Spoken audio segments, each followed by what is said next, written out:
نوروزنامه عمر خیام.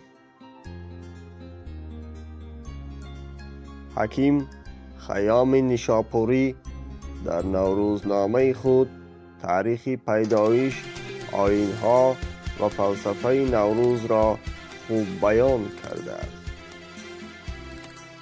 حکیم عمر خیام نوروز را به دوره شاهان اساطیری شاه جمشید پیشدادی نسبت می‌دهد.